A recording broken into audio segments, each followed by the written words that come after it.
Ukraine has something called the territory defense. And the territory defense is like a neighborhood watch, but with like RPGs, PKMs, and stuff like that. Yeah. And a little bit more trigger happy. So like Chicago. Yeah, probably. And so they started to form these sapper teams, these demining teams with guys that were just like, I don't even know what a landmine is. Yeah. Like, oh, well, you're a soldier. This is your duty, and it's also your village, so go out and do great things. And so I found myself, it's like, well, I mean, I'm not Liam Neeson. Like, I have a special set of skills, blah, blah, blah. But I have an idea about, clearance operations and finding and getting rid of IEDs and some landmines, more IEDs than landmines in Afghanistan, but I still had experience with both. And so I started helping these, guys out, the training part. And then it went to advising them. And now all of a sudden it's like, hey, can you come out to make sure we're doing it right on the minefields? Now we're assisting them.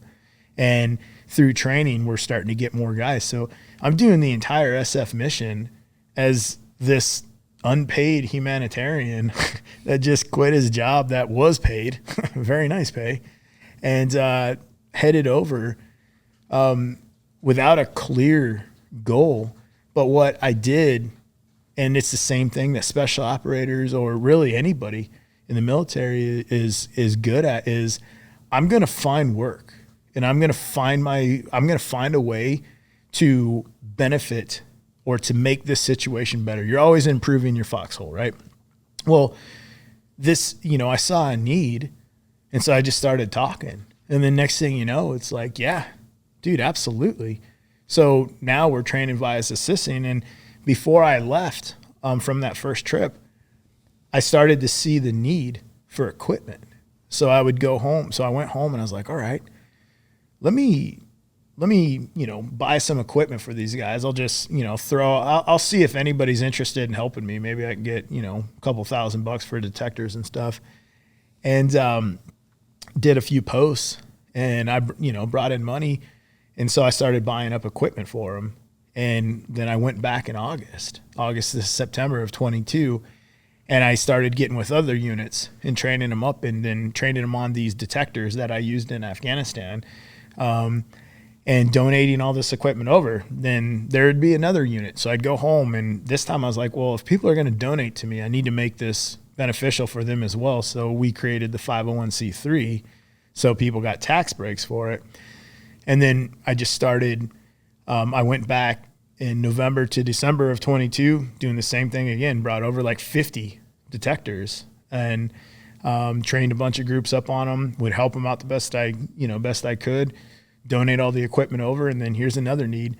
And so I've been going back and forth since the middle of March of 22. I think 8 trips now. I'm getting ready to go back over middle of November. Oh, wow. And I'll be home before Christmas, but I'm going back over about the middle of November. And then I'm just, bringing over more equipment. Got to give a buddy, Liev Shriver, he has supported us so much. Oh, wow. And so, the actor, right? Yeah. And so now there's a foundation. Him and his wife are board members, and they're giving us funds to buy an ambulance for our team. Cool. They're board members of Tip of the Spear? No. They're board members for the Ludwig Family Foundation. Okay. So they're going to purchase 2 vehicles for us, a 4-wheel drive pickup truck, an ambulance, and 25 detectors. And so I'll buy, obviously, the vehicles in Europe, maybe Ukraine. That would make it so much easier at the border. But and then I'll bring the detectors over and link up with our unit, because now I have my own team of Ukrainian deminers over there, and it's. Wow. Yeah, they're their own NGO. They're their own Ukrainian charity, but they're supported by us. And so, and we just every trip we go over, it's just more farm fields and villages, just trying to get rid of these mines. But it's impossible. There's millions. Now, when you go there, obviously you're bringing the equipment and donating it. Are you every trip training up more and more people on the equipment. And then are you actually going out and doing some of the demining also? I was, yeah. So in 2023, we were on the minefields. But now the Ukrainians were like, hey, look, we have deminers. We need you to train them and equip them. I don't need you getting killed on a minefield. Yeah. Your personal opinion on the United States, their involvement, whether it's sending money, boots on the ground, whatever, do you have an opinion on to what level any of that should be or is appropriate? Yeah, I mean, as a U.S. ally, I do believe that Ukraine does need support. I do not believe that there should be U.S. boots on the ground in Ukraine.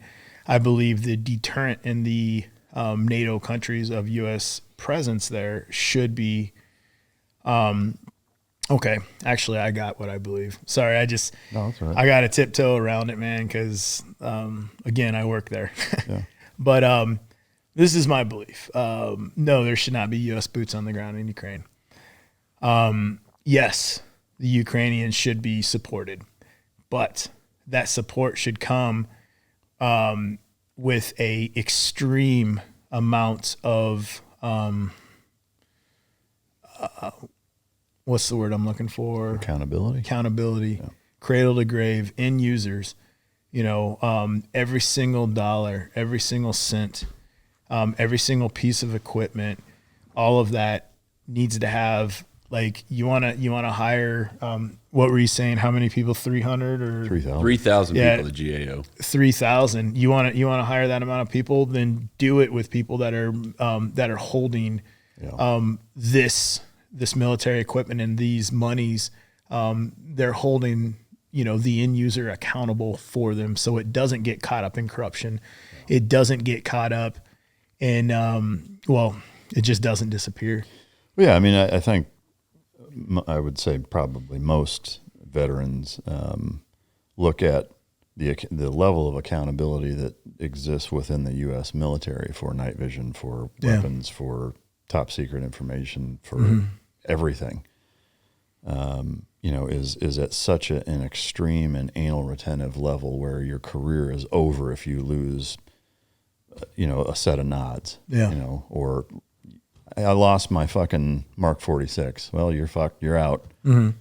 To see then, us send all of that same equipment and billions of our tax dollars when veterans on the street, you can't get a fucking VA appointment for 3 months. Yeah. Like that just happened to me. Like I made an appointment last week. The first day they can get me in is December 31st for a fucking hernia. 3 months, right? Or close to it. Yeah. Half of the Southeast fucking decimated by storms, and we're sending all that fucking money and nobody knows where it's going. Yeah. That's why it's such a sensitive topic for me. It's because I've also been, cornered with, well, why don't you use your efforts to help out here in the States? There's veterans that, need help. There's, the hurricane damage and anything like that. And, obviously if there was a landmine problem in the United States, I'd be the first one. But the other thing our NGO does is, the purpose and the sense of service that it gave me when I was really lost after Afghanistan. If it helped me, then I'm thinking this could also probably help somebody else, another veteran. And so it is, unfortunately, the funding is the constraint, but it is a high-risk humanitarian role that we do invite veterans into that want to get over and help. It doesn't have to just be demining, but is so yes, I do understand what you're talking about when it comes to all the money that's been sent over there. The best I can say on that is money being sent without accountability is wrong. Yeah. Absolutely wrong.